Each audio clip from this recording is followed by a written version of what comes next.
अगर हर नई सड़क की किस्मत का फैसला इंजीनियर नहीं बल्कि पहली बारिश करती है, तो फिर करोड़ों रुपए आखिर खर्च किस बात के हो रहे हैं? जरा सोचिए, देश में एक्सप्रेसवे बनते हैं, उद्घाटन होता है, मंच सजता है, फीते काटे जाते हैं और दावे किए जाते हैं कि आधुनिक भारत की विश्व स्तरीय सड़क है और इस सड़क से तेज विकास होगा।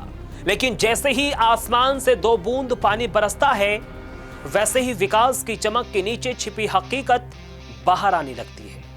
पहले लखनऊ कानपुर एक्सप्रेसवे, हजारों करोड़ रुपए खर्च हुए, उद्घाटन हुआ, लोगों ने तालियां भी बजाईं, लेकिन कुछ ही दिनों बाद सड़क ने जैसे कहना शुरू कर दिया, इतनी जल्दी मुझसे उम्मीद मत रखो। कहीं डामर उखड़ गया है तो कहीं सड़कें धंस गई हैं और देखते ही देखते जहां गाड़ियां दौड़नी थी वहां अब जेसीबी दौड़ रही है। लोगों ने कहा कि चलो एक सड़क है, गलती हो गई होगी, कहीं पर चूक हो गई होगी, कहीं पर लापरवाही हो गई होगी। लेकिन कहानी यही खत्म नहीं होती है। अब बारी आई है दिल्ली देहरादून एक्सप्रेसवे की। यहां भी पहली बारिश ने ऐसा सवाल पूछा जिसका जवाब मशीनों से दिया गया। सड़कें बैठ गई हैं, फ्लाईओवर में दरारें हैं, पानी टपकने लगा है और फिर वही पुराना डायलॉग, मरम्मत जारी है। अब जरा आगे बढ़ते हैं और बात गंगा एक्सप्रेसवे की करते हैं।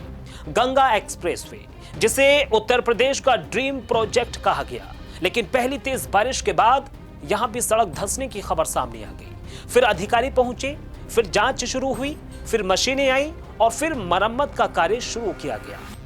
अब सवाल सिस्टम से है, क्या हमारे एक्सप्रेसवे बारिश के लिए बनते हैं या सिर्फ उद्घाटन के लिए बनते हैं? अगर हर नई सड़क पहली बारिश में ही इलाज मांगने लगे तो फिर इंजीनियरिंग किस बात की है?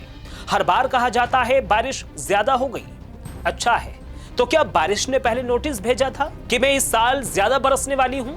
बारिश तो हर साल आती है, लेकिन हर साल सवाल वही छोड़ जाती है, सड़क कमजोर थी या सिस्टम? जनता टैक्स देती है और इस उम्मीद में कि सड़क सालों तक चलेगी, ना कि कुछ दिनों बाद उसी सड़क पर मरम्मत का बोर्ड लग जाएगा। विकास का मतलब सिर्फ फीता काटना नहीं होता है। विकास का मतलब होता है ऐसा निर्माण जो पहली बारिश में भी सिर ऊंचा रखे। अब लोग एक्सप्रेसवे का उद्घाटन नहीं देखते, पहली बारिश का इंतजार करते हैं, क्योंकि असली रिबन तो बारिश ही काटती है और फिर वही पता चलता है कि सड़क बनी है या सिर्फ दावा किया गया है।